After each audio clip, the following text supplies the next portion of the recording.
Ndugu zangu wananchi na waandishi wa habari kwa ujumla, hapa nyuma yangu ni sample ya basi ambalo limevunjwa vioo, lilitaka kuchomwa, lakini ikiwa ni muendelezo pia wa mabasi mengine ya UDART ambayo pia yalichomwa. Na kwa sasa serikali inaendelea na tathmini kuhusiana na kiwango hicho cha uharibifu wa miundombinu ya serikali, miundombinu ya watu binafsi, lakini pamoja pia na wale wengine ambao wamepata madhara katika maisha na katika mambo mengineyo. Kwa hiyo jambo la muhimu ni wasihi tuendelee kuwa na utulivu, ni wasihi tuendelee kujenga upendo, lakini wasihi sana pia tuendelee kuwa wamoja. Na ni wasihi pia kwamba migogoro ya namna hii tusiangalie katika jicho la kawaida. Tunaweza tukagombana mimi na wewe ndani ya taifa letu, lakini akawepo adui mkubwa wa maendeleo yetu anayetuchungulia sisi tukiwa tunalumbana na akapita katikati yetu. Mwisho wa siku migogoro ya namna hii ikaligawa taifa, ikapasua taifa, ikazorotesha maendeleo, na sote tukarudi tena katika nchi ambayo amani itabaki kuwa historia. Kwa niendelee kuwaomba sana Watanzania wa Dar es Salaam kwamba sisi tumebeba dhamana ya maisha mengi sana ya Watanzania wenzetu. Tumebeba dhamana na maisha ya watu wengineo ambao wanategemea Dar es Salaam katika maisha yao. Sambamba na hili, tarehe 29 ya mwezi wa 10 uchaguzi ulikwisha.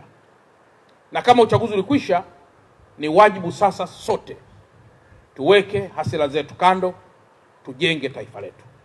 Mkiangalia mabasi haya, leo tuko kwenye hii barabara ya Mbagala, lakini kuna barabara ya BRT1, hii ni BRT2. Barabara ya BRT1 inayotoka Gerezani na kwenda mpaka kule Kimara.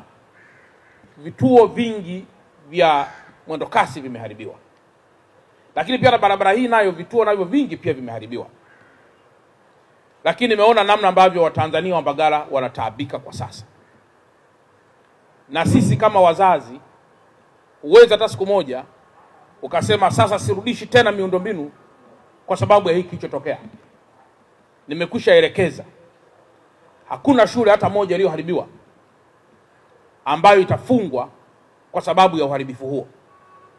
Pesa hiyo ya serikali inaendelea na ukarabati wa shule, ukarabati wa vituo vya afya, na ukarabati wa miundombinu mingine ambayo inaweza kuwa ilipata madhara. Lakini sababu na hilo, tumemsikia mkuu wa wilaya ya Temeke anaomba kwamba usafiri huu urudi barabarani. Na sisi tulipaki hapa, na ni washukuru sana vyombo vya dola, jeshi la polisi, jeshi la wananchi Tanzania. Mabasi kama haya mnayoyaona, yote haya unayoyaona hapa, kama tungezembea mabasi haya yote yangeweza kuchoma moto. Lakini pengine leo yangekuwa ni majuto ya kile ambacho tumekwisha kifanya. Kwa hiyo shukrani zangu za pekee sana kwa namna miundombinu hii ilivyolindwa. Sasa kwa kuwa maombi ya mkuu wa wilaya, na yeye ndiye anayekaa hapa panaona wananchi wake wanavyotaabika.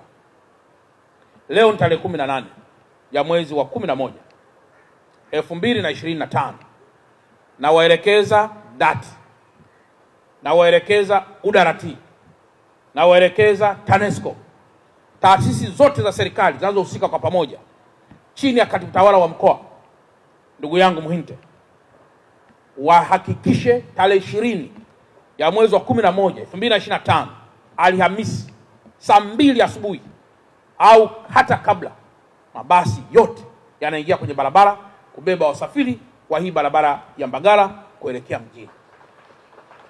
Lakini ile barabara inayotoka Mwenge, ile inayotoka Gerezani kwenda mpaka Kimara, ile na yenyewe tunaharakisha ili kuhakikisha kwamba inaanza kutoa huduma.